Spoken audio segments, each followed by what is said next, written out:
জুলাই ঘোষণাপত্রে আপনারা জানেন যে বৈষম্যবিরোধী ছাত্র আন্দোলনের পক্ষ থেকে এই দাবিটি প্রথম তোলা হয় 31 ডিসেম্বর, এবং তখন কিন্তু আমরা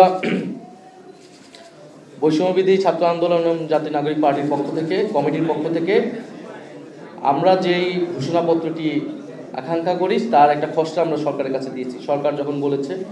সরকার দায়িত্ব নিয়ে এটি ঘোষণা করবে, এবং আনুষ্ঠানিক মিটিংও হয়েছে, কয়েকটি প্রধান উপদেষ্টার উপস্থিতিতে হয়েছে, এবং বিভিন্ন রাজনৈতিক দল তাদের খসড়াটা সেখানে দিয়েছে, আমরাও আমাদেরটি দিয়েছি, এবং সরকার এখন সবগুলো সম্মিলন করে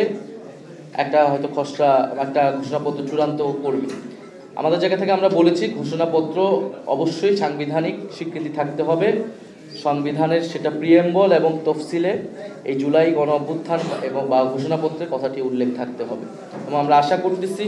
যে সরকারের জায়গা থেকে সেই বিষয়টি নিশ্চিত করা হবে, সকল রাজনৈতিক দল এই বিষয়ে সেটা সমর্থন দেবে এবং কমিটমেন্ট দেবে।